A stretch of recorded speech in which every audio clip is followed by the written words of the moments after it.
Hi folks, it's Andy. Welcome to this week's Kendo Rant. We have got quite a few questions for you today. Not too many, but there's some great ones. We're going to jump to them in just a minute. But before we do, don't forget, like, share, subscribe. Come back in focus. Come back in focus. There we go. Like, share, subscribe.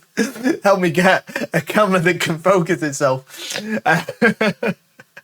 By doing all the YouTube stuff. You leave a comment down below using the word Kendo. Okay? Use the word Kendo. What a great Kendo video. Best Kendo channel I've ever seen. Something like that. And that will help us grow the Kendo population. It is a scientifically demonstrated fact. Okay? We know that it's true. All right? So do all that stuff. But most importantly, if you like the show and the content that I put out, support us by shopping at KendoStar.com. KendoStar is the best Kendo equipment website in the galaxy. And of course, I would say that because I own it. But everybody agrees with us. All right? KendoStar is the best. Shop at KendoStar.com. Okay, let's get to the questions. In my personal experience, Kendo can be hugely therapeutic. I feel like it's something I haven't heard anyone speak about. Do you yourself or people around you have had any such experiences? I experienced a lot of violence growing up, and Kendo next to physical and psychotherapy is a big part of my healing. I'm grateful to anyone who's keeping Kendo thriving. So thank you, Andy, for doing your part, and everyone else in the community. That's a really interesting question. All right. So obviously, I'm really sorry to hear about things that have you've experienced that have had a negative effect on you like that. But I'm very glad to hear that Kendo is playing a big role in the healing process. I think it's at this stage, a well-known fact. I'm sure, possibly more well known than the fact that leaving a comment using the word Kendo increases the Kendo population. That exercise is beneficial to your mental health. I think that is a sort of an already pretty well known thing. The thing I would say is that I don't know if it's specific to Kendo or not, but what I would say is that yeah, I have definitely experienced it as well. When I'm stressed about things or, what have you, I sometimes do feel like Kendo helps me, deal with that. At the same time, I've also experienced the opposite. And by experiencing the opposite, what I mean is that, like, I'm a really strong believer, right, in this idea that... I think your personality, I think a person's personality manifests itself in their Kendo. I think you can tell a lot about a person by looking at their Kendo. Not just by, and obviously by doing Kendo with them, but by, by watching how they interact with other people through Kendo. I think it can say a lot about it. Now, of course, Kendo is... supposed to be a vehicle for personal improvement, and perhaps that's why. But I really do have seen that manifest itself, and I think that connected to that is that one's sort of frame of mind, and that certainly happened to me, can also influence the Kendo that I'm doing. So if I'm not in a good sort of place, mentally or spiritually, whatever one you call it, then sometimes that can have a negative effect on my my ability to express my Kendo, I guess, as well. But I think it kind of gives me a way to deal with it, to kind of face my own demons in a way, in that regard. It gives me a chance to challenge myself, push myself, and help me potentially sort of compartmentalize, I don't think that's a word, but deal with perhaps other issues that I've got going on. So I think it's a bit of a double-edged sword, really. I think it's kind of a bit of a two-sided thing. Yes, on the one hand, I think it can be very helpful, but I also feel that when I have periods of, difficulty, that it can influence the Kendo that I'm doing. But I do think there is something. It's a slightly different topic, but I definitely do think that a person's or an individual's personality does, as well as their frame of mind, it definitely impacts their Kendo, and it's shown in their Kendo. So I think it's a good way for us to check ourselves, you know. Are we happy with the kendo that we're doing? Are we happy with how our kendo is perceived by others? Now, don't get me wrong. I think this is something that probably is more it's probably more relevant to people who are a little bit on the more experienced side. Probably you've got a few years of kendo, and you know, maybe second, third dan upwards. You know, if you're a beginner, of course, you're just getting to grips with the basics. But if you do, you know, if you're at that level, especially if you're a competitor, I definitely think it's important for competitors as well. You know, if you look back on your kendo, are you happy with what you see? Are you happy with how people perceive what they see? You know, I think that can give you maybe an indication of maybe that's not just kendo. It's definitely been the case for me in the past. You know, I've noticed negative things about my personality or things I prefer to change about myself through noticing in my expression of kendo. You know, it's prevented me achieving results that I wanted to, because I had this sort of block. I had to deal with my own kind of internal issues, flaws, what I considered to be flaws at least, before I could improve and progress to the point where I wanted to. So I think Kendo's a really powerful tool, not only for assisting with, like you say, with your sort of mental health. Obviously, as we said, I'm pretty sure there's some sort of thing about how exercise releases endorphins, right, that improves your mental health. But not just that, right? I think that Kendo has this aspect of self-reflection, and it gives us this kind of medium really to really analyze ourselves and put ourselves back on track should we need to. So yeah, I think it's quite enlightening, actually. See. Okay. Dear Sensei, I have a Shinai with a loose nakayui. Before you give me Hayasabudis, I actually should know better. The problem is that when I retie the nakayui, the slats become rock solid and there's no flex in it. I wonder whether that's more dangerous. Your view would be greatly appreciated. So nakayui, of course, is the tying leather here. This part, okay. This one's a bit loose, but this Shinai is properly broken. So this is, it's like one of my daughter's Shinai. Yeah, it's one of Miyabi's old Shinai. For me, when I tie the nakayui, I'm going to tie it pretty much as tight as I can. So yeah, these aren't going to move between each other like this. All right. As soon as you hit something with it, it's going to stretch this slightly and it's going to start to move. I don't think it's more dangerous. I think it's less dangerous. I think it's more dangerous to have it loose and likely to come apart. So for me, I don't think it's a massive problem if you can tie that bit as tight as you can. Tsudu, you don't want to super over tighten it, but you should still pull it very tight, but you don't want it to be at the risk of breaking, obviously, because that could be dangerous. But yeah, for me, the nakayui, I want to tie it so it's nice and tight. It's not moving in any direction. And yeah, I mean, I don't really concern myself too much with pressing these in and out like that anyway.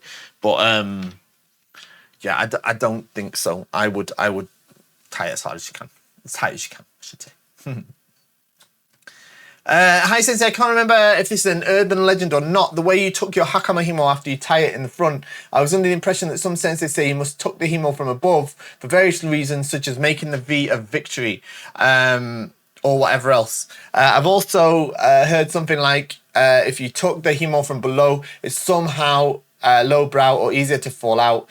Just curious whether there are any prevalent association or judgments on how to tuck your Hakama himo after tying the front knot these days. Forgot to mention as a corollary to the tucking, shouldn't whether the himo is sitting parallel to the floor or running more sloping upward like a V, or sloping down like a reverse V make a difference in how and why you took? Okay, so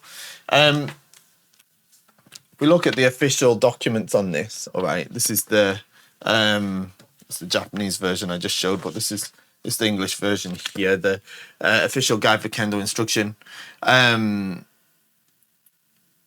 When it comes to tying the Hakama, very clearly, all right, I'll read it very quickly, all right, story time. Method 1, insert the left foot first. Take the Hakama off from the right foot, and then adjust the, so that means you put your left foot in first, and then the right foot, and when you take it off, you take the right foot out. Kendo, like, is everything is like that in Kendo, basically, by the way. And then adjust the front of the Hakama so that it comes to contact with the lower abdominal area. Take the front longer cords, the two longer cords, himo from the front, and wrap them around the back. Cross them over at the front, wrap around the back again, and then secure in a firm bow. Take the plastic spatula inside the koshita of the Hakama and insert it into the bow at the back between the Hakama cords and the Kendogi. The koshita should fit in the middle of the lower back area. The back cords are then brought to the front and crossed with the left himo threaded over the top of the front himo. Okay. Both himo are fastened in a knot. And then 8, and this is the last sentence in this bit, the remaining cord length is then tucked into the sides between the front himo and the Kendogi. And for teaching points, it says the chest section of the Kendogi should be adjusted to overlap tidily. Insert your hands in either side of the Hakama to adjust by pulling the bottom of the Kendogi down to the left and right to remove wrinkles. Do the same for the back and ensure that it's perfectly flat by lifting the bow at the back whilst pulling the hem of the Kendogi down. So that's about the Kendogi. Ensure the Kendogi stays in contact with the neck and that the koshita sits firmly in the small of the back without becoming separated. The hem of the Hakama should cover the ankles, should just cover the ankles, and the back of the hem, the back hem of the Hakama should not be lower than the front. All of the pleats should sit straight and aligned. And then the picture that we get, all right, let me see if it's clearer it's a bit clearer, it's printed a bit lighter in the Japanese version. The Japanese version says exactly the same thing, but we can see here what it looks like. All right, so what you're talking about is these himo here, going upwards in this direction, right? Like in a V shape, right? That's what you're talking about, okay? Doesn't mention it, does it? Right, it doesn't mention it. But I think this is the right way to do it, okay? I think this is the right way to do it. I don't think you should tuck them from underneath because I think there's logic to them being more likely to fall out, all right? But I have seen people, different people do different things to learn different things all over Japan. I think this is the sort of standard way. But at the same time, like with little kids or like my daughters, whilst they were still elementary students, they just brought the front Hakama himo round and they just tied it in a bow. All right. In fact, I think my wife did that until she was like, go on. So, yeah, I think she did. But anyway,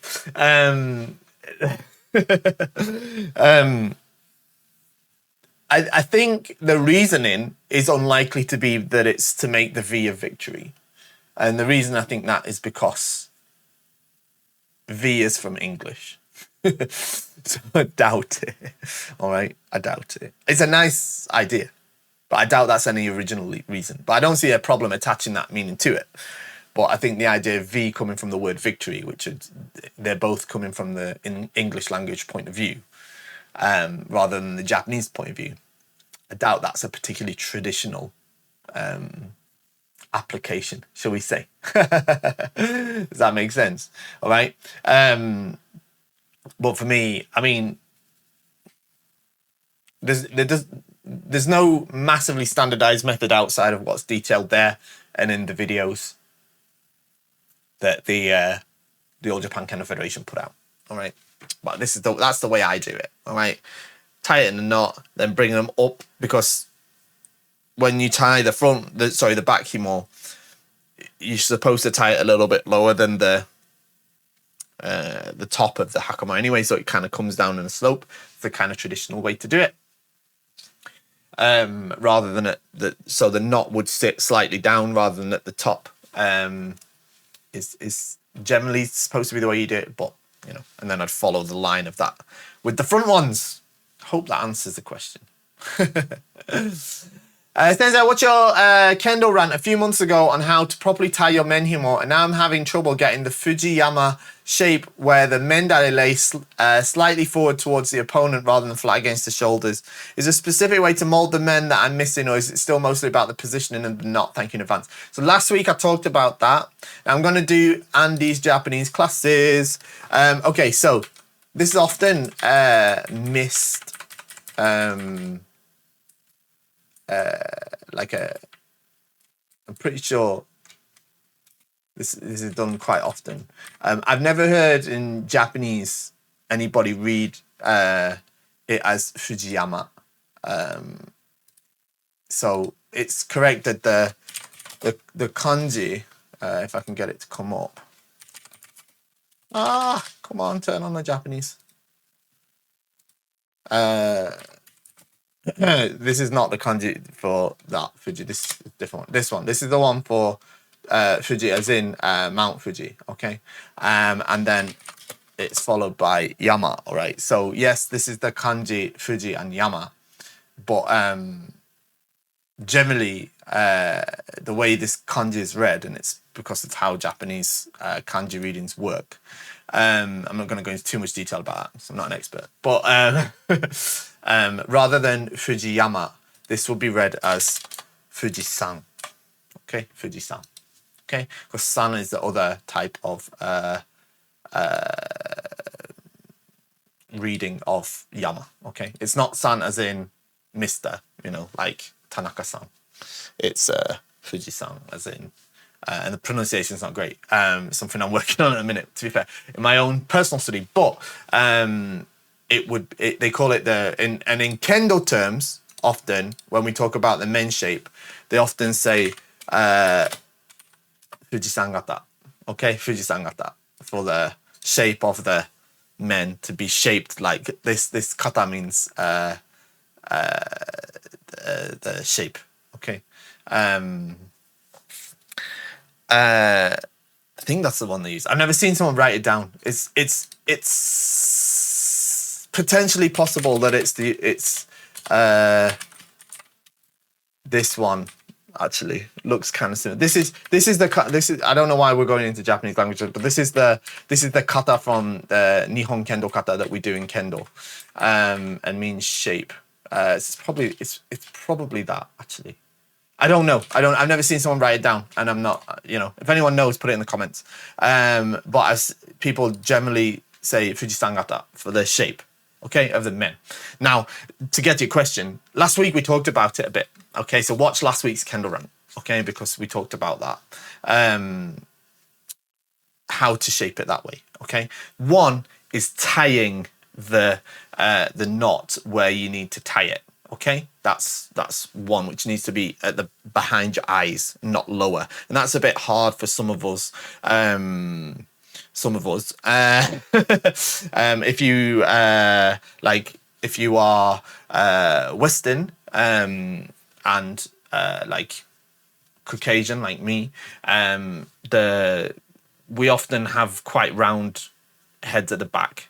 All right, Japanese often don't have the heads aren't quite as round often, not always, obviously. My head, for example, is quite spherical at the back, so I have a difficulty because the point, like the downward curve of the sphere of my head is basically in line with my eyes, so the himo are easy to slip down that. All right, whereas like Miyuki, my wife, her head's not as spherical in that regard. I heard some theory that it was to do with like the way that we put babies to sleep, like like whether they lay on a pillow, whether they lay on a tatami and stuff like that. I don't know if it's true or not. I don't know. I'm not going to speculate about that. But what I do know is that I have trouble with it, and I know lots of other people do. But first, you have to focus on tying it in the right place. But secondly, you have to curve the mendare in this direction. And a tip that I gave you last week, right, is if you get a spray bottle, all right, and fill it just with clean water, right, and spray wet the mendare. This obviously before, not when you're using it. All right, get a spray bottle and wet the mendare from here down. Be careful not to get it on the membuchi, right? But spray it all over the mendare, and you can get it quite wet, so it's, you know, soaked through. And you can make the shape that you want whilst it's wet, all right? And then let it dry, all right? And it will hold the shape a little bit better, all right? That's what I usually do, and it works quite well, all right? It works quite well. But yeah, that's the best way, I think, for shaping the men, all right? It's not perfect, but it works. But be careful, like I say, don't try not to get it on the mengane, and try not to get it on the membuchi, okay? The water, that is. Okay, next one. Hi, Sensei. I was catching up with some of the Shinai uploaded by the All Japan Kendo Federation and wanted to ask you about the ski opportunity and ippon. From my limited experience, I've been taught that the opportunity for ski is when the opponent is either moving back or when their back foot is planted, and could be considered hansoku if attempted while the opponent is moving forward.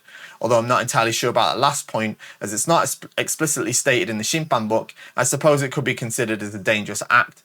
In this case, the white player is constantly moving forward and doesn't seem like they had intention of stopping or moving back when they received the ski. However, when watching this, it felt like it was an amazing ippon, and of course all three Shimpan awarded it. Could you please help me understand why does the ippon feel so well placed despite the opponent having forward momentum? Hope the question makes sense. It makes perfect sense. Let's watch the ippon and then let's chat about the opportunities for ski. Okay, so here we've got our video. This is from the All Japan Interprefectural Ladies Kendo Championships. The match is Ibaraki versus Saitama. And this is the finals. Okay, so let's have a look. So obviously we've got one player in Jordan here.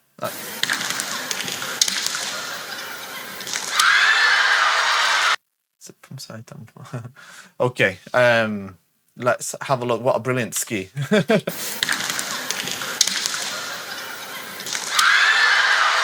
Great ski, great ski. Okay. One more. So yeah, I can see what you're saying, right? So now these two girls, I don't think it matters, but these two girls are high school students because that's how this works. That's how the Todoroki works. Each player is a different thing. So these will be the senpo, and these are both high school students. So they're like probably, how long is this for? 3 months? They'll be like 17 years old. So there's some strong semi from the Jordan player here. The red player's on the back foot going back, but she finds herself and she does this fantastic ski. Okay, finds a target, and we get 3 flags for ippon. Great ski, right? Absolutely brilliant ski. Can't argue with that. So the question, what you're saying here is what you've been taught is that the opportunity for ski is when your opponent is moving back or the back foot is planted and could be considered hansoku if attempted while the opponent's moving forward. So let's deal with this part first. Could be considered hansoku if the opponent's moving forward. That's not really strictly true. There is even such a existence of debanat ski as well. There's a match that comes to mind from the Hachidan Taikai quite a while ago, probably like 10 years ago, where one sensei comes forward and the other sensei is very famous for his ski waza, goes bam and hits the ski and knocks him right over, and gets the ippon.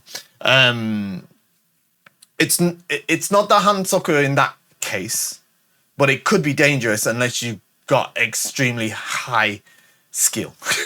So, and it's dangerous from the point of view it could easily cause an injury, could easily break your shinai, or if you miss, very high chance you're going to lose the ippon. Speaking from experience. But what you're talking about in terms of the hansoku is it would be probably considered hansoku if what sometimes has happened in the past, you don't really see it very much anymore, but if the one person hits men and the person on this side, it's not the ski that they're doing, they kind of scoop from below like this to try to ruin the men, and obviously it's going to come underneath the men and push up this way. That's obviously a dangerous action, all right?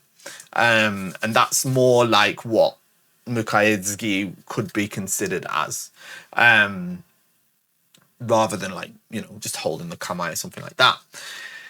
It's very hard to find the opportunity for an accurate tsuki when the opponent has the very strong semi and is coming forward, right? This kind of waza that we just saw is super hard, all right? And that opportunity doesn't come often. I think the girl that scored it gambled and won, if I'm honest with you. I think she gambled and won. But, you know, great. That's what Kendo is a lot of the time, especially at their age. So it's not a hansoku, and it can be the ippon, as we saw in this case. But it's not that the opportunity for tsuki is when your opponent is moving back or the back foot is planted. That's just a good opportunity, and obviously probably a more common one, or most common ones tend to come from that sort of situation. Opponent is stepping back. I actually find when the opponent is stepping back a difficult time to hit the tsuki, unless you're really deep in. Because they're going backwards, you're going to come forwards like this. It's very easy for them to defend. So I've said in the past that that's a good opportunity because that's what I've been told. But like in practice, is it though? I don't know. Depends how fast they're going back, how quick the reactions are, and how close in you are. It can be like if you're really at a chukan distance like this and they start to go back and you hit a tsuki, that can be a good time to hit tsuki, to be fair. You used to do it separating from Tsubazari, but you're not allowed to anymore. All right. You used to come like here, and then you get to this sort of separation position, start to come out, bam, hit a tsuki there. That was a good time to hit a tsuki 10 years ago. But since they've updated the rules, you can't do that anymore. Because people would often relax there, all right?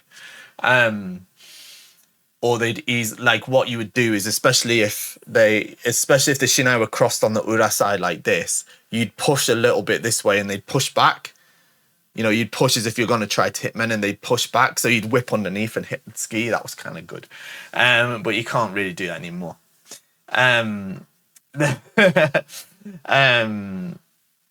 So yeah, it's not that the opportunity is when they're stepping back or when the back foot is planted. It's when they're waiting, isn't it? Or they're in between thoughts. Ski's hard to hit. But you know, you can hit ski reasonably easily, and I recommend you don't.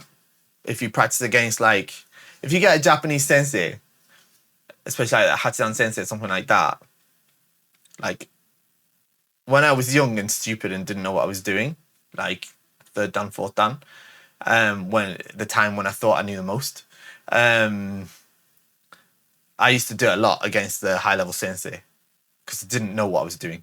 I didn't read the keiko. I didn't read or as they say in Japanese, read the air. So, you know, they were kind of inviting me for the strike so they could do the debana or whatever, or the kaishu, whatever, and I just ski them. And of course I could hit them because it's not like they were going all out to beat me up. You know what I mean? Like they were giving me the keiko for the shido, and then I was like just poking at them to try and score cheap points. But that's what you do when you're young and stupid. So, but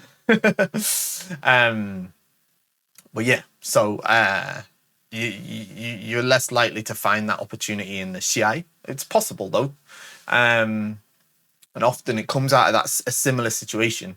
If a person is sort of over relying on hikidashi to try to do the kind of kaishi or the debana, then a bam ski can be good, but yeah. So there's lots of opportunities to do ski, and it's not that they're only those ones. But I admit that the one in the video that you posted, beautiful, fantastic, wonderful ski bon, but at the same time, extremely difficult to actually execute. I think it helped, of course, that her partner was in Jordan. Okay, I think if the partner wasn't in Jordan, that was going to be much less likely.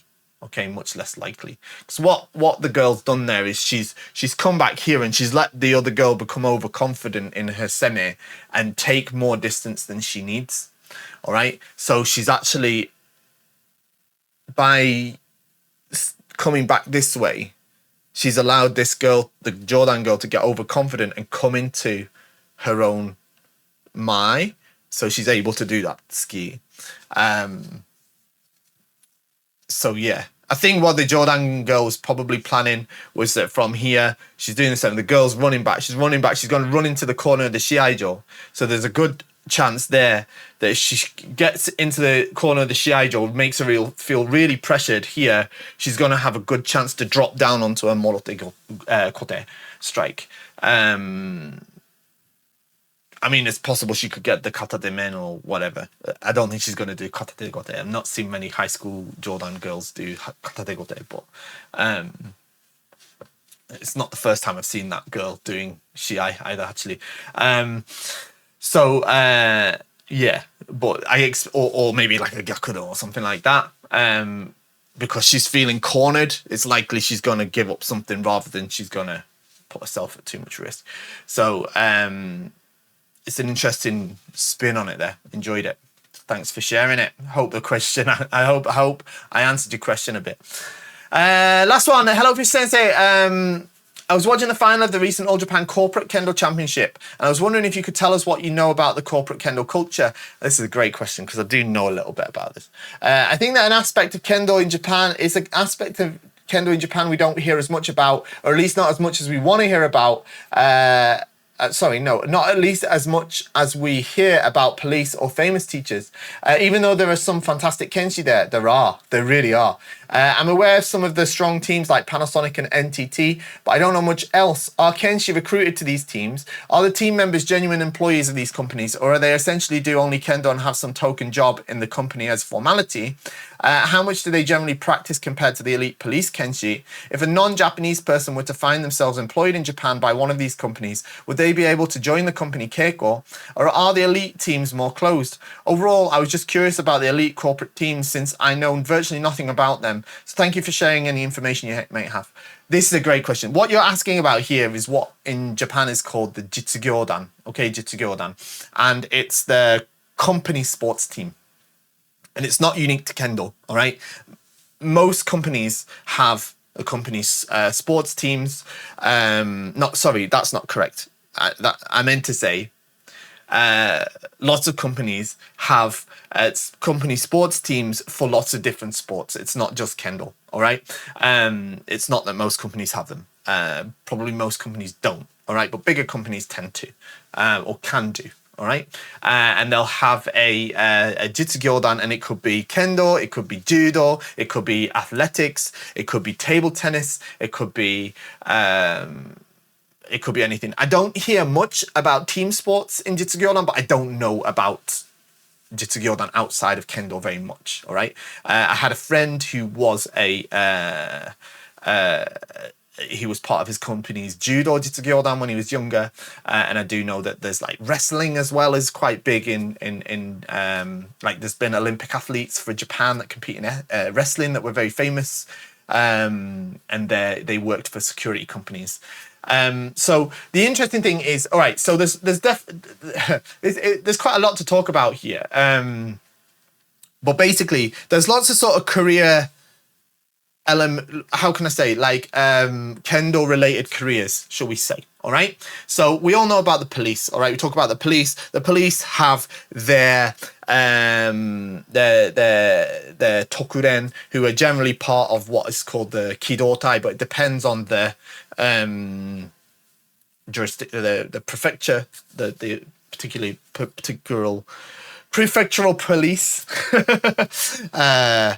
It depends, I guess, but they're generally part of what's called the kidotai, which is the riot police, and it's usually translated as riot police. And then they are kendo specialists, or they can be judo specialists, because you have to do kendo or judo in there, in that. And I think they've got some responsibilities for teaching and stuff like that. And often, and especially in bigger ones, their job will be focused around kendo in some way. Okay. Not always, all right, but men often their only real responsibilities at work will be kendo, and they might have some other kind of police work, but they're not the guys that are responding to bank robberies for generally, all right. You might do the odd patrol, or you might have some patrol duty or something like that, but you know, but it depends on this each particular prefecture. All right. Then you also have school teachers, of course. There can be school teachers whose job is maybe a PE teacher, or they're employed by the school in one capacity or another to teach the Kendo. Some of them are teachers of other subjects that are also teaching Kendo, but there are ones who are, especially in private schools, who are there specifically to teach Kendo to the Kendo. So they're like their main sort of professional jobs. There are in some of the what's called the Jieitai, that's the self-defense force, because Japan doesn't technically have an army, but the military, they have Kendo teams, and there is a Tokuren inside the Jieitai as well, and it depends on the region for that. But when I lived in Kumamoto, there was the North Kumamoto self-defense force had a Tokuren. They still had to do some of the other work that the other they're called Jiekan, the soldiers, should we call them, had to do. They sometimes had to do the training exercises and stuff like that, of course, because if they were called up to fight, they would have to. But they did a lot of their work centered around their Kendo practice, which I was privileged to join quite a lot. It was great. It was super hard. Prison officers as well. They often are, and these are jobs as well you can get on the basis of your Kendo ability, okay? Or your Kendo ability can strongly help your application, all right? Prison guards as well. This is a similar situation. Of course, they will have roles inside dealing at the prison, but they will have a dojo that they can use, and they'll probably have daily practice. But I don't think it's to the extent as the police Tokuren. I think they're the guys who train the most. And then, outside of that, there's other things. It depends on the thing, but there is the Jitsu-Gyodan circuit, all right? So that's what we're talking about here. So that was a long-winded way to get to this.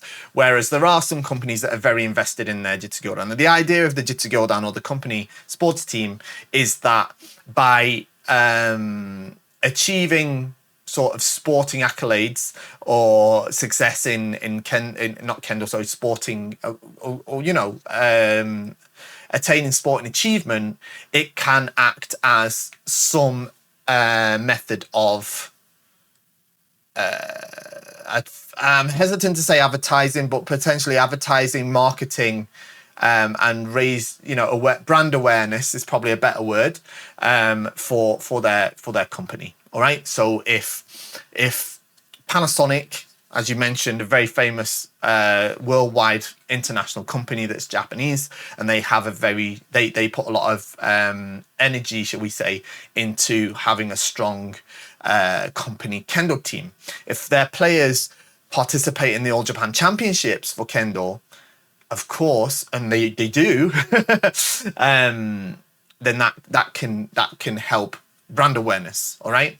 And it can be simple stuff, right? Imagine, right? If you're very into Kendo, as many of us are, and we know that Panasonic have a fantastically strong Kendo team, but maybe their rival brand don't have a Kendo team or aren't famous for Kendo, we might be inclined to purchase electronic goods from Panasonic because we have a familiarity to them through following their Kendo team, potentially, all right? I guess is one of the logic behind it, right? NTT, as you mentioned, that's a telecommunications company. There's very strong ones. There's lots. All right, Panasonic is very well known. Fuji, it used to be called Fuji Xerox. I think they renamed and rebranded to Fujifilm.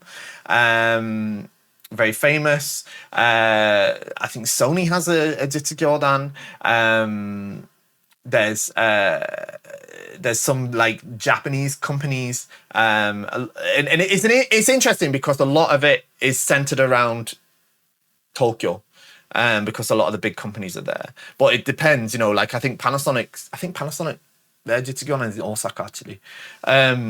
If you, some of the banks and electricity companies, Kyushu Electric Company, for example, Nishi Nippon Citibank, so I think it's Western Japan Citibank.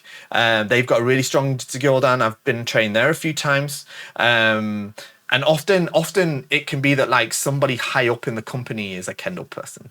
So like with Western Japan Citibank, for example, Nihon City Ginko is they're like one of their high up guys is like Kendo Nanadan, and he's also in charge of the Jitsugyōdan, right? So it's that sort of thing. It can be that sort of thing, you know. So that's how that works. Now, in terms of the question regarding recruitment, yes, Kendo can be a large element of the recruitment into those companies. So if they are successful Kendoka in their university, it can help them get a good job at a big company, which is the dream for a lot of young Japanese people. All right, there's not Japanese people are like it's not Japanese people, but the Japanese education system doesn't encourage. And I'd argue it's not. This isn't specific to Japan. I think it's the same here, but it's not geared around encouraging stuff like entrepreneurship. It's very much. And Japan as a society, as we all know, it's very much about being a cog in a machine rather than being the operator of the machine. So that's for a lot of Japanese people, young people, leaving university, getting a job in a big company. Is kind of the dream, right? A solid, reliable job in a big company that's not going to go bankrupt is a dream. That or working for the government, like the two dreams for lots of people. All right, because it's reliable and it's a steady job. I think you're not going to get offered a job at a lot of them, especially the big ones, based solely on your Kendo ability. You're going to have to, there's still going to be interviews. They're still going to want to see some kind of level of qualifications. All right. That said, it depends. I have been involved in the Jitsugyōdan circuit. All right. One of the companies I worked at, when I worked there, we were a Borg company, of course, but we had a successful Jitsugyōdan. We put a lot of energy into it. We built a dojo, and our women's team especially was one of the strongest in Japan. Okay, on that circuit. Like some of our players were called to the Japanese national team trainings, stuff like that. I think we came second in the All Japan companies tournament, stuff like that. All right. Men's team tournament, it was hard for us to recruit the players to get really far because they would get offers from bigger companies than us.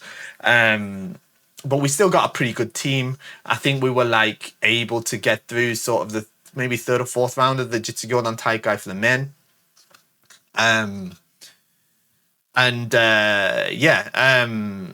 It was cool. In terms of, I'll come back to your question about what they do in the daily work, but about a non-Japanese person. So in my experience example, I was part of our Jitsugyōdan as well, and I was foreign, obviously, but I wasn't good enough to make our A team. Our A team were fresh university graduates. I was 32 or something like that. These kids, they were 10 years younger than me. They'd come out of top Kendo universities. Some of them had won the All Japan University Championship, stuff like that. I was B team. Yeah, we had two teams, and I was on the B team. All right, but I was able to join the team. And that was cool because sometimes in Kumamoto level stuff we'd come first and second and fight each other in the finals and stuff like that. It was pretty cool. But we did have a foreign guy on our A team as well, actually. We did have a foreign guy on our A team as well, but he wasn't Western. He was from Korea. For a while, I think it was just for 1 year. But he was very, very good. He was like Korean national team level. So it's you don't have to be Japanese to participate. And if I'm sure that, and I know of other people as well actually that have joined these companies and have participated in their Jitsu Gyodan. Whether it doesn't necessarily mean they made the team or not. Some of them have participated in Shinai with them though, and I did. I participated in Shinai, especially individual tournaments, on behalf of that Jitsu Gyodan. A lot. So I don't think there'd be any issue if a non-Japanese person like automotive companies as well, for example, like Toyota in Kyushu, some of the like strongest women's teams, like our rivals, were from Toyota, for example. I think it was like Toyota's a weird company in Japan. Like it's split into different. I mean, most of these big conglomerate companies are, but even like here in the UK, for example, if you want to buy a Toyota, you go to the Toyota dealership, right? It's not like that in Japan. There's like 3 or 4 different types of Toyota dealership. You've got like Toyota Corolla is here. It's just a car, but it's an actual dealership in Japan. And you've got Toyopet. And then you might have, I think it's called Nets or something like that. There's like different ones. So Toyopet, which is one of the Toyota car dealership chains, is was one of our like main rivals for the women's Tsuki. Right. Now, in terms of the work that they do, because the other thing you asked is like how much they generally practice compared to the elite police. How much they practice is definitely case by case. Depends on the company. I saw a documentary. I think it was from Kendo World, not Kendo World. Sorry, it was Kendo Nippon or maybe Kendo Jidai. One of those things. A couple of years ago, they did something on Fujifilm, which I think it was still called Fujiderox at the time, and it said they only trained once a week. All right, they only train once a week. But obviously the people are training in their own time as well. I think most of them probably train more often. It depends if the company has its own dojo and what kind of schedule they have set up. I watched a really interesting documentary the other, maybe a couple of days ago, just this week, from a supermarket. I think it's up in like, it could be up in Kanto or even in Tohoku, up in that side of Japan, so I don't know it much. But it seems to be a chain of supermarkets. I think it's called Valor or something like that. And they put a video out. It's like a 20-minute video following their company Jitsu Gyodan. And it follows the staff, and it shows them they're I don't think it said how often they train, but it wouldn't surprise me if it was sort of, 3 or 4 times a week. I think we did 3 times a week at our just to go down. I think we were 3 times a week, but most of us trained a lot more than that, because we had access to the dojo whenever we wanted, so we trained with each other when we felt like it, and then also we went to other dojo in the area too. But in terms of the work that they did, like us, we had a normal job.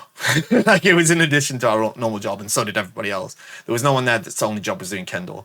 And like I say, this one about the supermarket, these people were, these players, they were, one guy was working on the fish counter, one girl was working on the checkouts. Like they're normal supermarket workers that also the company provides them with a dojo. And there's a few of these companies that they have their own dojo or something like that. Some of the insurance companies as well, they often, or banks, like I say, they often have really nice facilities because they've got loads of money. But but yeah, generally the people, they still have a normal job, and it might be. I do know a guy. He came from one of the electrical companies. That he came from there 2 hours, and he came because he was like the captain of theirs, but then he was kind of getting old. He was like a little bit younger than me, and he essentially because he was going to have to sort of retire as the captain and being sort of in, you know, a main player, they were going to change his job. All right. So and essentially they gave him a sort of desk job that would fit around his training schedule whilst he was a player.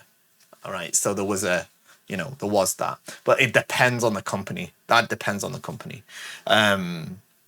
It really does. But they're not like, I don't know of any of them that are just doing Kendo. Like just doing Kendo. I don't know of any of them that are like that, to be honest. I think most of these people, they do a job like everyone else, and then after work, they have a great environment to do Kendo together. But yeah, it can help them get a job. And I wouldn't even say it's a token job in the company as a formality, which is what you mentioned there. I think the job that they do, it is some kind of job that they have to do because they hire these people for life, and it's not easy to fire people in Japan either. So they hire them for life. So they've got to be useful after they finish playing, right? So yeah, that's it. I think it's a really interesting aspect of Kendo in Japan. The tournaments are really great. The level is super high. The Jitsu-Gyodan tournaments are super high level, especially all Japan ones.